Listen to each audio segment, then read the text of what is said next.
juste avant d'appuyer sur le bouton de ta montre et de démarrer ton entraînement avec un superbe podcast dans les oreilles, eh bien je t'invite à aller faire un tour sur devenirtriathlète.com/livre. Tu vas pouvoir découvrir le livre Devenir triathlète que l'on a rédigé à 7 mains sous la direction d'Olivier de Scooter et dans lequel on t'explique comment devenir triathlète, comment progresser en triathlon et enfin comment performer en triathlon. Allez, on arrête de parler, c'est parti. Salut les sportifs, c'est Armano et je suis très heureux de vous recevoir pour un nouvel épisode du podcast Devenir triathlète. Aujourd'hui, je reçois un grand nom du triathlon et grand aussi, en tout cas dans mon écran de contrôle de visio, il a l'air très grand, très musclé. On va pouvoir parler de tout ça avec lui. Je veux parler de Cédric Ludet. Salut Cédric. Salut Armano, merci beaucoup de me recevoir sur ton podcast.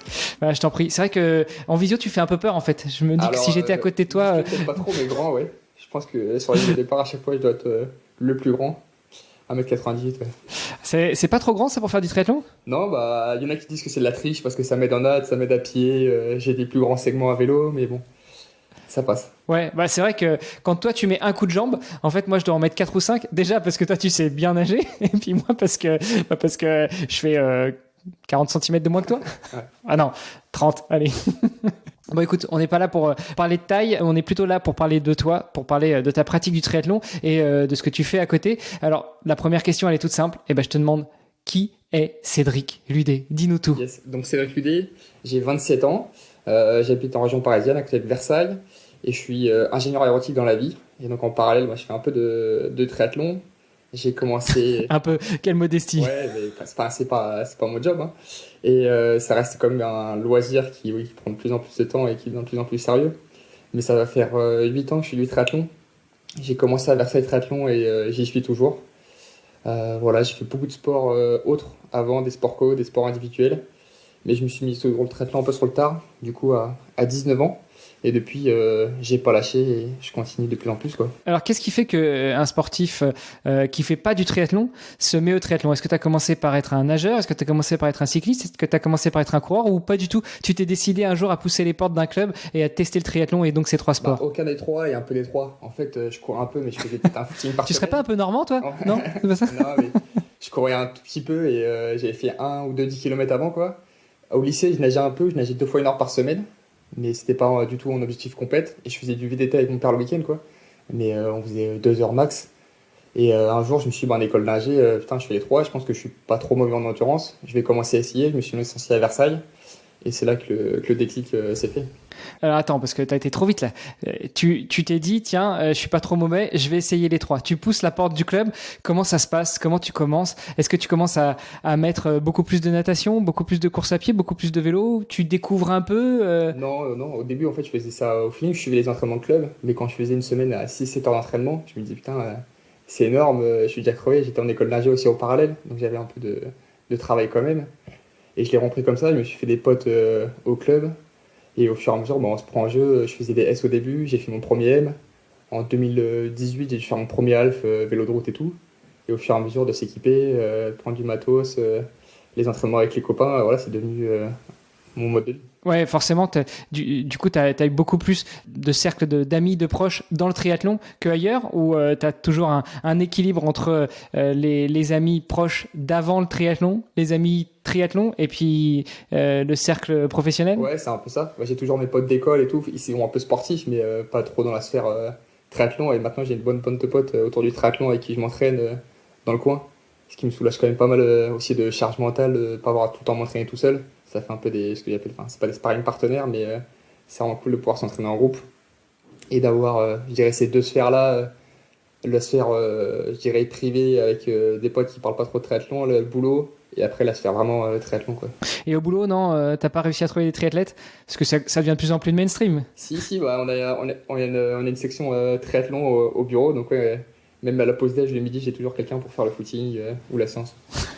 Ouais, c'est vrai que ça doit être sympa. Après, pour être ton sparring partner, il faut quand même en avoir sous la semelle, non ? Bon, ça va dépendre des séances. Mais généralement, ça peut suivre. Ouais, et puis bon, c'est vrai que l'avantage du triathlon, que ce soit un entraînement natation ou un entraînement course à pied, en général, on est au même endroit. Donc, à la limite, si tu veux faire des 400 à fond en natation, t'en feras 10 et j'en ferai 6. Et puis, en course à pied, c'est pareil. Exactement. Si tu veux faire 12 tours de piste, j'en ferai 6 et puis toi, tu feras tes 12 tours. Bon, en compétition, c'est autre chose. Hein. Du coup, en compétition, c'est le nez dans le guidon, pour ainsi dire, et puis le premier qui arrive qui a gagné. Tu nous partages un petit peu justement tes faits d'armes, ton palmarès? Yes. Donc là, je vais commencer ma deuxième saison en pro. En 2023, c'était la première. J'avais juste fait les Sables d'Olonne justement pro en 2022. J'avais eu l'opportunité d'avoir un dossard pro et je fais 16e ou 17e, ce qui m'a convaincu de passer, je dirais, full sur le circuit pro en 2023. Et Attends, 16-17 en 2022 parmi les parmi pros, les c'est pros, ça, ouais, pour ta première course pour ma pro? première course pro, ouais. Ouais, j'étais super content. Je fais une bonne course. Un bon semi, je fais une 16 au semi, c'était mon meilleur semi à l'époque. Donc je me suis dit, bon, bah go, je tente le coup d'aller sur le circuit pro, ce que j'ai fait en 2023, où j'en ai peut-être du coup un peu trop fait en 2023. J'ai commencé Challenge Fréjus, je fais 7e, là j'étais super content. Après, je suis à la Varsovie, ce qui était ma première course à l'international. Je fais 9e avec une chute à vélo. J'étais quand même content, et après, c'était compliqué la suite de la saison. Je suis allé au Sable d'Olonne à Tallinn, où j'ai vraiment pas fait des bonnes courses. Et pour me remonter et changer les idées, je dirais, j'ai fait l'Ironman de Cascais en fin d'année, qui était mon premier Ironman. Où là, je suis vraiment content. Je fais 8h41 pour mon premier Iron, avec pile poil le marathon sous les 3 heures. Et c'est ce qui m'a donné envie de la continuer en pro, réessayer l'Ironman en 2024. Bon, j'imagine que dans le cadre de la prépa full, il va y avoir quelques 73. Tu as déjà une visibilité sur ton programme en 2024? Yes, carrément. Ouais, je vais participer au circuit, le nouveau circuit longue distance là, qui s'est fait avec l'asso Triathlon. Donc je serai présent à Lacano, On va en parler, on va en ouais, parler. Lacano, Épernay et Royan en fin de saison. Normalement, j'irai peut-être sur le 73 Dex aussi. Voilà, sachant que mon gros objectif, c'est avec début juillet à l'Ironman Challenge Roth en Allemagne. Bon, ça c'est un beau morceau. Ça. Quand on est européen et qu'on parle triathlon et qu'on veut rester en Europe, donc on oublie un peu Hawaï, mais par contre, Roth, ça reste. Alors, c'est pas un label Ironman, mais sur la distance, c'est un beau morceau. Ouais, c'est une course mythique en Europe. Il y a toujours des super cyclistes. Le parcours est rapide. Il paraît que l'ambiance est folle. Et c'est un truc encore plus motivant que d'aller faire un Ironman, je dirais pas lambda, mais quand tu vas faire Roth, c'est un peu comme Embrun ou Nice ou Hawaï. Peut-être pas quand même, mais c'est un truc connu. Tu sais que tu vas vivre une expérience, quoi. Ouais, bah, je vais pas te le survendre, mais c'est vrai que Roth est connu pour ça. Ouais. C'est une très très belle ambiance. Et puis les Allemands, enfin, ils ont le sport quand même en eux, et c'est des super supporters, Ouais, surtout à ils ont Roth. quelques champions du monde sur Ironman récemment aussi. Ouais, ouais. Puis ils en ont eu un qui est resté longtemps en haut de Ouais, l'affiche voilà. aussi. Ça aide. Bon, on est rentré très vite dans le 73, dans l'Ironman. Comment est-ce que tu switches de tes débuts en triathlon, où tu intègres le club de Versailles, jusqu'à ton premier 73? Qu'est-ce qui t'a amené par là-bas, tout doucement, vers du plus long? C'est pas la taille que Non. tu mesures. Non, non, non, je pense qu'il y a deux facteurs. Il y a le facteur que j'ai toujours été meilleur sur les efforts longs. Je pense sur des capacités d'endurance à tenir un effort élevé longtemps. Et le deuxième, c'est mon niveau en natte. Par rapport à mon niveau à pied à vélo, mon niveau en natte est pas terrible, je dirais, même si ça reste correct. Mais dans les pros, je sors souvent dans le dernier tiers, voire le dernier quart, quoi. Et donc, c'est pas une surprise, le longue distance, que ce soit Half ou Ironman, la partie natte est beaucoup moins importante par rapport au vélo course à pied. Alors que sur les courses S ou M, dès qu'il y a du drafting, bah, j'étais un peu perdu dès la fin de la natte, quoi. J'étais pas dans le bon pack à vélo et à pied derrière pour remonter, c'était compliqué. Donc je me suis dit, je vais tenter longue distance. Ça s'est bien passé. Je fais mon premier half en 2018. Bon, j'étais en vélo de route. Je fais un bon chrono et l'année d'après, j'y retourne au même half et je gagne. Alors que j'avais acheté un vélo de chrono. Et là, je me suis dit, bah, fin 2019, go, je passe focus sur longue distance. Donc sur L, principalement. L'aéronaute, c'était encore très loin dans ma tête. Et bon, après, il y a eu le Covid en 2020, mais dès septembre 2020, j'ai pu refaire mes premiers halfs et c'est là que j'ai commencé à tourner pas mal. Oui, parce que là, tu nous as dit que l'année dernière, tu as commencé en pro et puis tu fais des top 10. Tu nous as pas parlé de victoire encore. Mais par contre, avant d'être en pro, bah, tu avais déjà quelques victoires à ton actif. Ouais, ouais, ouais, sur des triathlons, je dirais, régionaux, nationaux. Avant les sables en 2022, là, ce qui m'a mis en confiance pour les sables, c'est que j'avais fait deuxième à Lacano, deuxième au triathlon de Troyes. J'avais fini entre Denis Chevreau et Cyril Viennot. Donc là, je me suis dit, putain, ça commence à être pas mal en termes de résultats. Et ouais, pas mal des petites courses aussi en Ile-de-France où je suis monté sur le podium. Mais c'est un monde totalement différent par rapport au pro. C'est un truc qui m'a assez choqué. cette année, quoi. C'est pas du tout les mêmes physionomies de course, c'est le même niveau, il y a un gouffre énorme. Bah, justement, restons-y là-dessus. Quelle est la différence entre être l'un des meilleurs amateurs, que ce soit dans sa catégorie d'âge ou même au scratch des amateurs, et puis de basculer vers le monde du pro? Bah, ça remet les pieds sur terre déjà. Et après, enfin, moi je trouve ça kiffant parce que tu prends le départ en finale avec les meilleurs mondiaux, des mecs que tu vois sur Instagram, tu vois des vidéos sur YouTube. Et moi, je trouve ça kiffant. Tu sais que quand tu prends le départ avec eux, ça veut dire que t'en fais partie. Ouais, Hein. et c'est des mecs parfois que je vais voir sur les 200 premiers mètres de natte. Et après, pour aller voir demi-tour à pied ou demi-tour vélo, je les vois pas beaucoup de la course, quoi. Mais ouais, non, ça me motive vraiment. Et la différence avec les groupes d'âge, bon, c'est déjà sur la Belle Iron, on est plus un départ mass start qu'en lane start. Après, il y a plus de dynamique de course, surtout sur les parcours roulants que j'ai l'habitude de faire. Moi, je suis pas trop un grimpeur. C'est à la limite des courses qui s'apparentent au court distance, où dès le début de la natte, tu peux avoir des packs qui se forment et qui restent tout le long du vélo. Même si on a 12 mètres, il y a quand même des petits effets d'aspiration et même psychologiquement d'être dans un groupe. Et donc, il faut être placé dès la sortie de la natte pour essayer d'avoir du monde à vélo. Et après, bon, derrière, c'est chacun sa merde, je dirais, sur le semi. Ouais. Bon, il y a aussi un peu d'inspiration en course à pied, mais bon, ça c'est peut-être à d'autres vitesses. Ouais, quand on est derrière moi, il y a de l'aspi. C'est vrai, mais moi, j'ai rarement de l'aspi. Bah, disons que toi, tu as de l'aspi jusqu'au niveau du torse, Ouais, quoi. voilà. Ou peut-être même un peu en dessous. Et puis après, c'est toi qui prends tout le vent, c'est ça? Ouais. Remarque, ça doit pas être facile de prendre tes jambes en course à pied. Parce que du coup, J'ai pas beaucoup de fréquence, en fait. Vu que j'ai des grandes jambes, on me dit toujours, dès que je fais même des séances de fractionnés sur piste, à VMA et autres, je peux courir à 20 km/h. On me dit, putain, on a l'impression que t'es en footing parce que je mets pas de fréquence. Et est-ce que ce serait pas justement un axe de progression encore, de rajouter encore plus de fréquences? Ouais, tout à fait. En gros, là, cette année, j'ai commencé avec un nouveau coach. Avant, je m'auto-coachais. Et il me fait pas mal d'exercices de tout ce qui est cadence, fréquence, que ce soit en vélo, même en natte ou en course à pied. Essayer de travailler justement, travail de pied, mettre plus de fréquences, savoir adapter les fréquences aussi en côte. Plein de trucs comme ça. Et c'est des choses nouvelles que je découvre. Et je pense que ça va m'aider pour l'année prochaine, pour cette année. Alors attends, tu nous as placé ça comme ça, innocemment. Ouais, avant je m'auto-coachais. Comment t'en es venu à ça? Est-ce que dès le début, quand t'as signé à Versailles, enfin quand t'as pris une licence à Versailles, tu te débrouillais tout seul, tu suivais un peu les séances et puis après t'ajustais par rapport à ce que toi t'avais envie ou le temps de faire? Et à quel moment t'as pris un coach? Alors, Enfin, à quel moment tu t'es auto-coaché ouais. et à quel moment et pourquoi t'as pris un coach? Donc, en fait, au début à Versailles, je suivais les entraînements. Après, au bout d'un moment, j'ai pris un club d'athlé, puis un club de natte parce qu'à Versailles, il n'y avait pas forcément le niveau, je dirais, pour me tirer vers le haut. Et même les horaires d'entraînement collaient pas forcément avec mes horaires de boulot. Et donc, j'ai fait club de natte, club d'athlé. Et après, c'est moi qui faisais la planif, je dirais, globale de mes entraînements, essayer d'homogénéiser tout ça. Après, j'ai toujours fait mes entraînements vélo tout seul aussi, toute ma planif. Et jusqu'à début de l'année dernière, ça marchait bien. Je pense que j'ai réussi à progresser. Et l'année dernière, c'était, je pense, le point critique où je me suis dit, en fait, j'en ai trop fait en début d'année. J'arrivais à planifier ma charge sur 1, 2 semaines, aller un mois, mais en fait, sur la saison complète, j'arrivais pas à trouver mon pic de forme, j'avais pas mes phases de repos. Je pense que j'en faisais un peu trop d'intensité. Et donc, je me suis dit, cet été, en fait, quand j'ai commencé au Sable d'Olonne, à Tallinn, à vraiment faire des mauvaises perfs, quoi, j'arrivais pas à sortir des valeurs que je faisais il y a 2 ans à vélo. Je me suis dit, moi, je vais essayer de trouver un coach.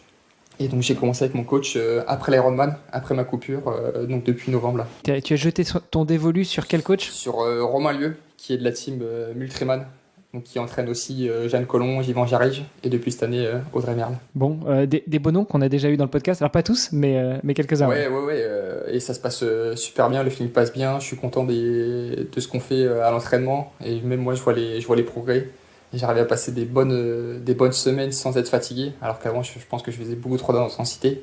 Et ça laissait des traces, quoi. Ouais, déjà, on sent l'ingénieur derrière, tu vois. T'analyses, t'es à même de t'auto-coacher, puis il y a un moment, tu sais que t'arrives au bout, et donc tu vas chercher quelqu'un qui va pouvoir t'accompagner, t'aider, te faire progresser encore plus. Dans les axes de progression, tu nous as dit, il y a la fréquence, il y a aussi peut-être justement réajuster ce rythme, baisser le rythme pour en faire moins, mais de façon plus qualitative. Ouais, exactement. Là, on est travaille surtout sur une méthode en fait, qui est polarisée, même très polarisée, où je fais beaucoup de basse intensité et quelques hautes intensités, mais la plupart du temps, je vais être tranquille. J'ai réduit le rythme de mes footings aussi, Au lieu de courir, avant, j'étais souvent à moins de 5 au km footing. Maintenant, je suis plus à entre 5,10, 5,30, voire 5,40 parfois, quoi. Et je mets juste le chrono, le cardio, et je me soucie pas de l'allure. Je cours vraiment tranquille, plein de trucs comme ça. Pareil à vélo, ça sert à rien de se mettre au carton à chaque fois. Et ça, c'est un truc que tu as appris avec ton nouveau coach ou c'est quelque chose que tu savais déjà mais tu avais du mal justement à le mettre en pratique? Non, non, enfin, entre guillemets, je le savais. Oui, il faut pas s'entraîner tout le temps à fond, mais là, j'ai commencé à mettre le cardio aussi en novembre. Quand je m'auto-coachais, je faisais tout aux sensations. J'avais un capteur quand même de puissance à vélo, mais j'avais jamais le cardio. Je regardais rarement aussi les puissances en course. Je faisais vraiment tout aux sensations. Et donc là, d'avoir peut-être une approche un peu plus scientifique, où j'ai le cardio, j'ai l'allure, j'ai la puissance. On a fait aussi des tests un peu physiologiques là, en début d'année pour avoir des valeurs de lactate et mes seuils cardiaques. Ça m'aide dans la gestion de mon entraînement et là, toute la planification. Justement, quand tu t'auto-coachais, qu'est-ce qui faisait que tu partais à la sensation, ok, mais même en partant à l'association, tu aurais pu te dire, sur 6 séances d'entraînement de course à pied, par exemple, je vais courir beaucoup plus lentement pour être vraiment en aisance. Or, tu disais, tu courais souvent en dessous de 5 au kilo. Qu'est-ce qu'il y avait en toi qui faisait que tu allais quand même à la sensation, mais peut-être un peu trop fort, un peu trop vite? Ouais, c'est dur à dire. Je me disais, je me sens bien, autant courir à cette allure-là. Alors que maintenant, je me dis, je me sens bien. Et je me dis, ok, là, tu restes vraiment tranquille, limite à pas transpirer, pouvoir parler tranquille, enfin, doucement, enfin, facilement avec les autres personnes. Et revenir dans l'entraînement, revenir de 1 heure de footing sans être chargé ni rien, comme si j'avais quasiment rien fait, mais j'ai travaillé, quoi. Ouais, c'est plus sympa aussi pour tes collègues l'après-midi, comme ça Voilà, t'évites de dormir quand tu rentres au bureau, quand tu fais le footing du midi, c'est ça? voilà, c'est ça. Tu me disais tout à l'heure en off qu'aujourd'hui, c'est le jour où on enregistre, c'est un jour tranquille pour toi. Enfin, tranquille. C'est un jour où tu te poses un peu parce que tu bénéficies d'un aménagement en termes de temps de travail. Est-ce que c'est toi qui as été le chercher auprès de ton employeur? C'est ton employeur qui te l'a proposé? Enfin, comment ça marche? Non, c'est moi qui ai demandé à mon employeur, là, à partir du 1er janvier, de passer au 4/5e.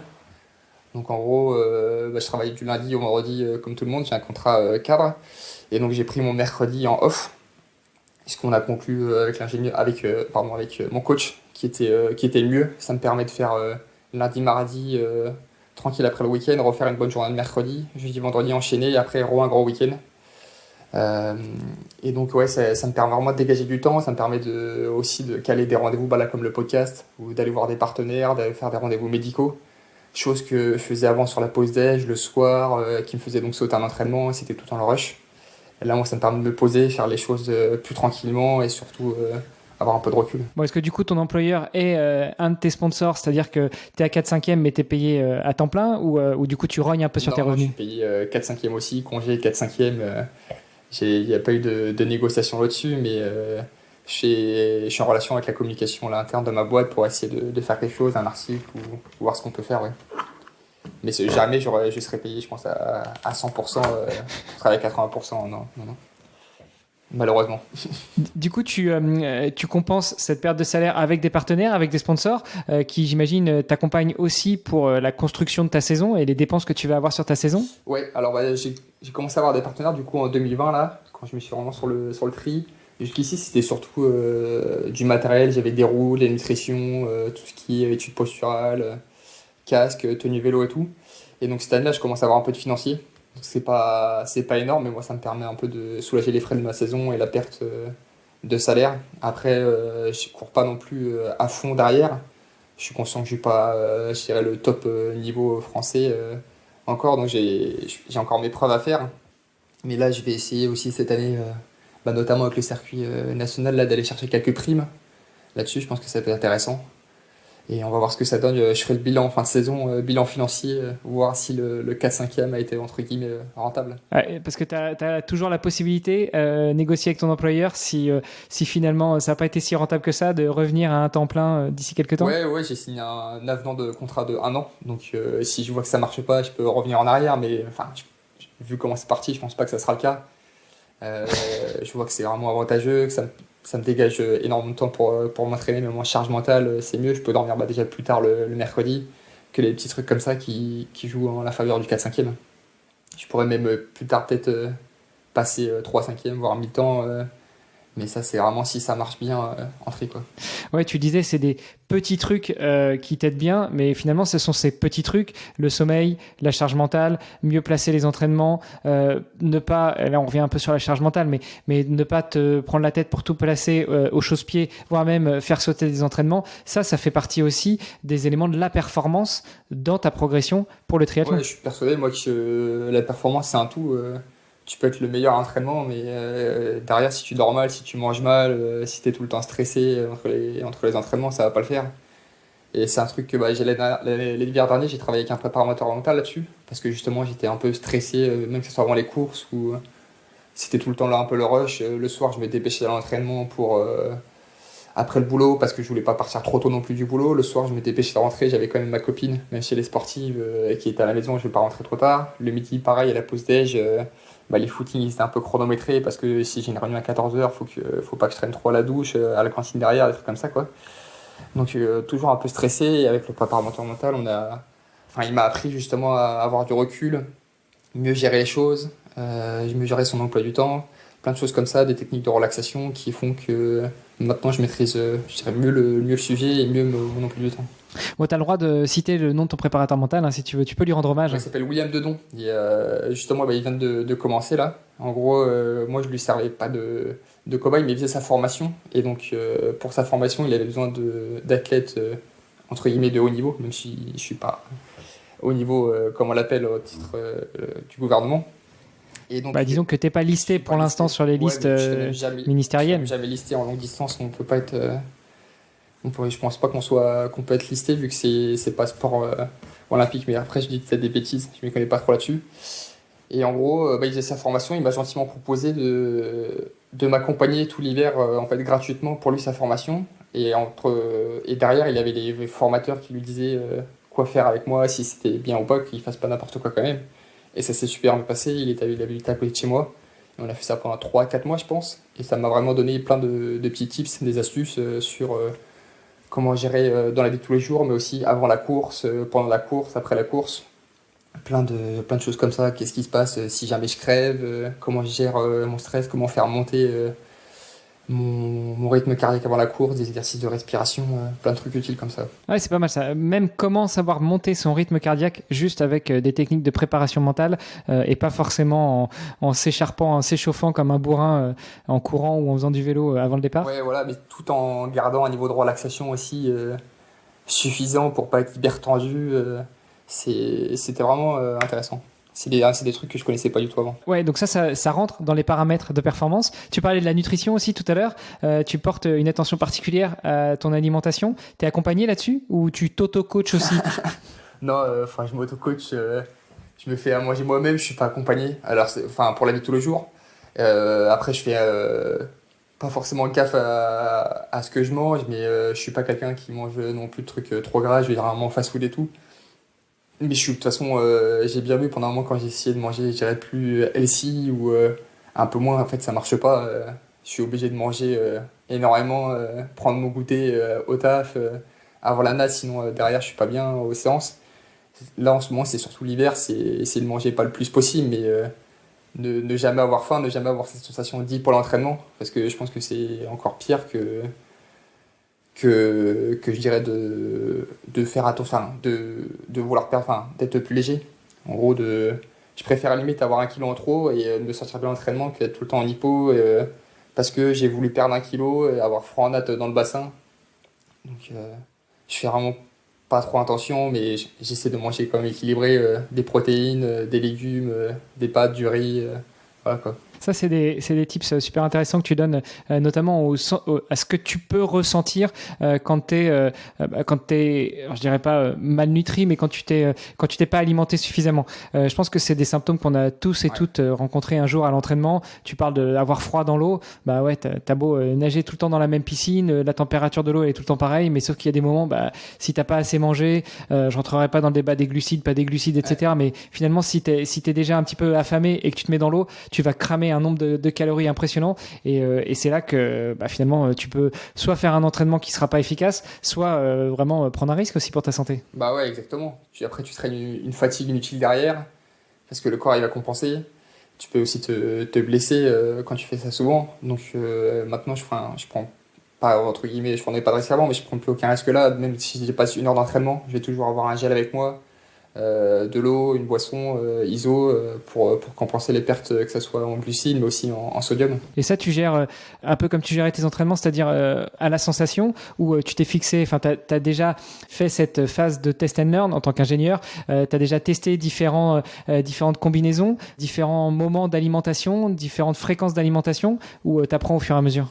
J'ai appris au fur et à mesure. Après, je me suis quand même pas mal renseigné. J'ai lu pas mal d'articles sur Internet pour justement essayer de voir les taux de glucides, taux de sodium, taux de caféine qui sont pas mal ingurgités par heure, notamment en course. Je pense que c'est un aspect que j'ai vraiment réussi à maîtriser l'année dernière, notamment lors de l'Ironman où j'ai eu aucun problème de nutrition et j'ai tourné à 140 grammes par heure sur le vélo, ce qui commence à être des valeurs pas mal. C'est énorme. Ouais, après je fais quand même 80 kilos. Et ouais, pour le coup, je suis descendu du vélo, j'étais bien et tout le marathon s'est bien passé. Et à aucun moment j'ai eu une sensation de faim ni de problème digestif. Donc c'est un truc que j'ai vraiment réussi à maîtriser, mais ça a pris du temps. Avant sur Alpha, je me suis rendu compte que je prenais pas du tout assez à manger, surtout pas assez d'apport en sodium. Et je suis quelqu'un qui transpire pas mal, qui craint la chaleur. Et dès qu'il faisait chaud, en fait, j'explosais parce que je pense que mes réserves étaient faibles et pas assez aussi chargées dès le début. Maintenant, en veille de course, je prends des électrolytes, même s'il fait pas très chaud. Veille de course, matin de course, je précharge en électrolytes pour être sûr d'être blindé de ce côté-là et j'en remets dans les bidons aussi, quoi. Autant manger trop de glucides, ça peut avoir un impact négatif sur ta digestion, sur des problèmes de brûlure d'estomac, etc. Et en course, ça devient un gros problème. Par contre, un peu trop chargé, un peu surchargé en électrolytes, normalement, ça pose pas de problème. Je pense pas, je suis pas expert de nutrition, mais moi j'ai jamais eu de soucis ou j'ai jamais vu des gens qui ont eu des soucis à être trop chargés en électrolytes derrière, quoi. Bon, tu nous disais tout à l'heure que pour la saison 2024, tu prépares Challenge Roth. tu prépares tu prépares le Challenge Roth, mais avant tu vas t'aligner sur quelques courses nationales du longue distance qui sont organisées par l'association Triathlon. Ouais. Alors c'est pas qu'on bégaye, c'est qu'elle s'appelle comme ça, c'est Tri 3Athlon. Tu peux nous en dire un petit peu plus justement sur cette association? Donc j'ai rejoint cette association. Le truc marrant, c'est que David Lacombe, qui gère cette association, m'a appelé la veille de l'Ironman en fait pour me proposer de rejoindre l'asso en tant qu'ambassadeur. C'est un truc qui m'a mis, je me souviens, vachement en confiance la veille de l'Ironman. Je me suis dit putain, c'est cool, il y a des gens qui croient en mon projet et tout. Ça s'annonce super bien.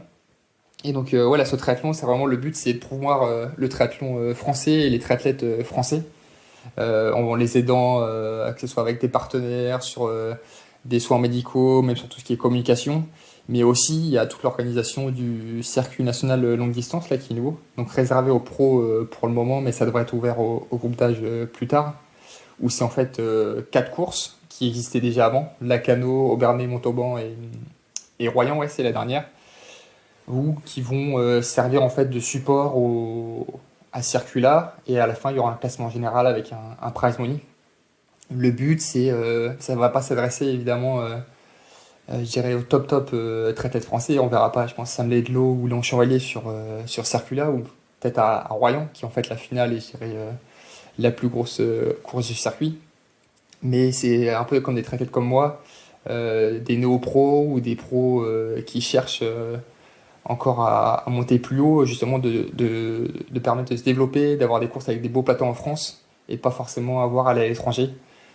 Courir à côté de chez soi, c'est un truc, je trouve que c'est un énorme avantage. J'ai découvert que l'année dernière, les déplacements internationaux, c'est quand même fatigant, c'est stressant, ça demande un budget en plus. Et donc là, avoir la chance des beaux plateaux à la maison, un circuit, une association qui gère tout ça, c'est vraiment un plus. Plus l'impact environnemental quand on commence à partir à l'étranger pour faire des courses. Bon, tu me diras, si tu habites à Nice et puis que tu vas faire une course dans le Nord, à Aubernais par exemple, il y a quand même un peu de route, mais l'impact peut quand même être un peu plus limité, notamment en utilisant la voie ferroviaire. Là, vu que je suis de région parisienne, je pense que je vais quasiment tout faire en train, peut-être à part Aubernais dans l'Est où c'est, je crois, que 5 heures de voiture. Et si on y va plusieurs, l'impact est, je dirais, faible. Bah, faut réussir à mettre 5 vélos sur une voiture ou alors tu prends une remorque. Ouais, 2 ou 3 maximum, ouais. Comment tu gères justement tout ce qui est déplacement? Est-ce que tu t'organises pour partir soit tout seul par rapport à une course que tu choisis, ou tu pars avec des copains du club et vous retrouvez toujours avec un petit groupe, ou c'est vraiment, ou c'est vraiment toi qui choisis tes courses en début d'année et puis après tu te débrouilles et quitte à trouver après une solution logistique pour partir à plusieurs? Alors non, c'est moi qui choisis mes courses en début d'année. À part si vraiment on s'est mis d'accord avec des potes de faire une course, mais la plupart du temps c'est moi qui fais mon calendrier. Et je vais essayer d'avoir quelqu'un qui m'accompagne sur la course. J'essaie toujours d'avoir quelqu'un. Les peu de courses que j'ai fait tout seul, enfin, c'est vite fatigant déjà. Rien que d'être tout seul, tu penses à beaucoup plus de trucs, t'es plus stressé, alors que quand tu parles à quelqu'un, ça te libère un peu l'esprit. Même en termes d'organisation, d'avoir quelqu'un au départ pour te récupérer une veste, pour prendre ton sac, même te donner des écarts sur le parcours vélo, sur le parcours à pied, c'est quand même un plus. Et rien que d'avoir quelqu'un sur le parcours à pied, moi je sais que ça m'aide mentalement. Je dis, bon bah là il y a 3 boucles, à chaque fois je vais passer, souvent c'est ma copine, je vais passer devant elle, elle va m'encourager, elle va me dire des écarts, ça va me remonter le moral, voilà quoi. Et donc j'évite d'y aller tout seul. Parfois j'ai pas le choix.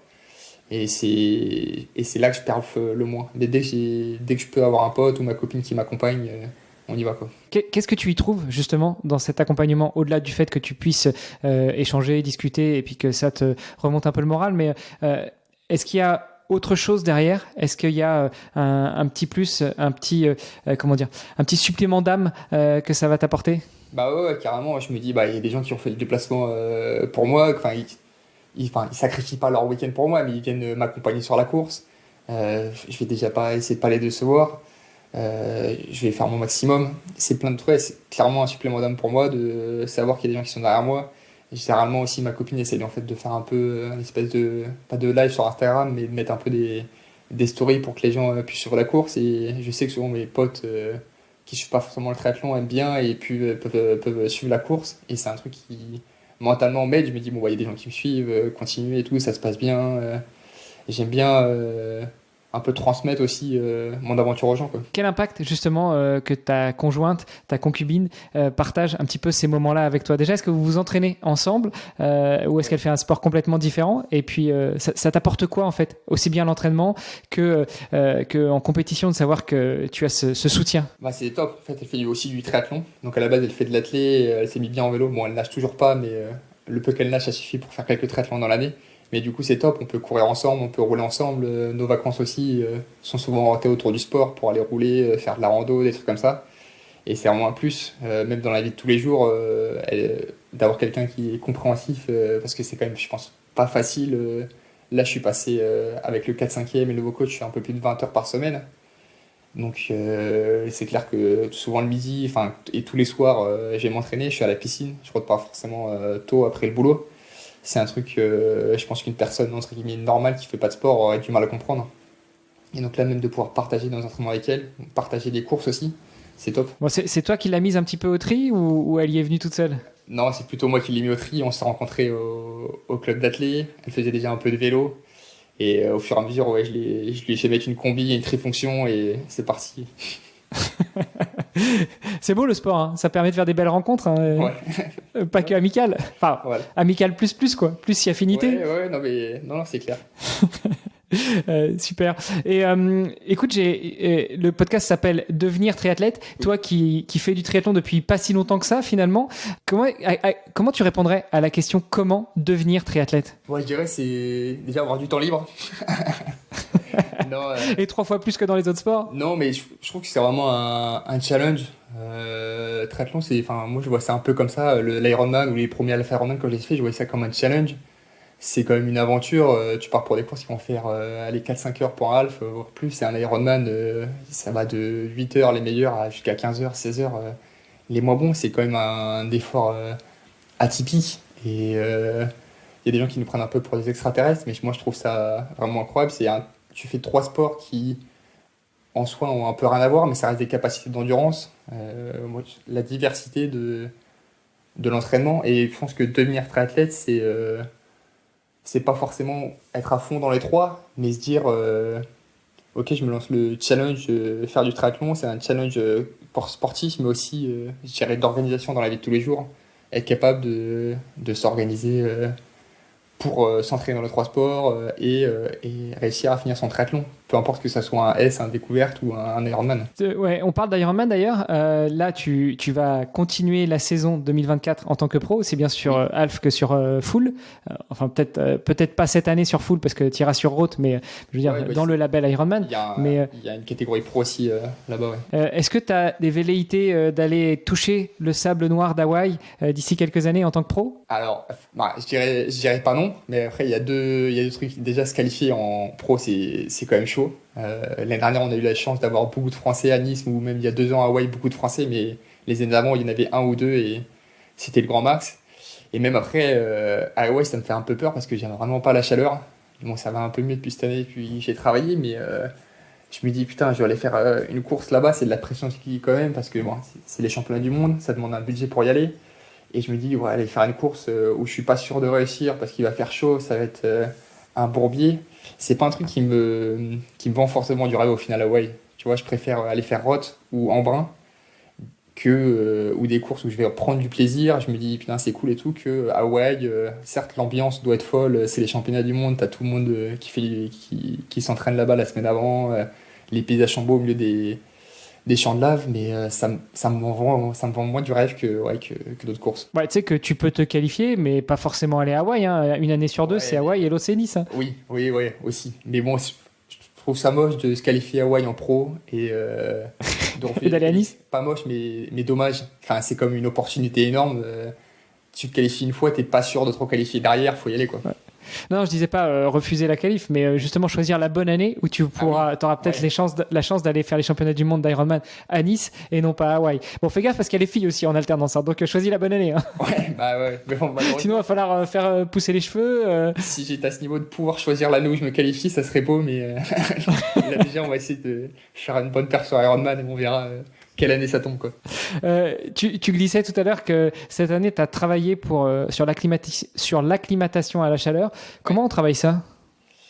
Déjà, sur le point matos, j'ai un peu investi. Là, avec mon partenaire, on a fait une trifonction blanche. J'ai repris un casque de chrono blanc pour la chaleur. J'ai acheté aussi le petit bandeau, tu sais, que pas mal le promettre, là, avec des pierres de lave. Donc, ça fait un peu gadget, mais franchement, moi, je vois la différence à pied.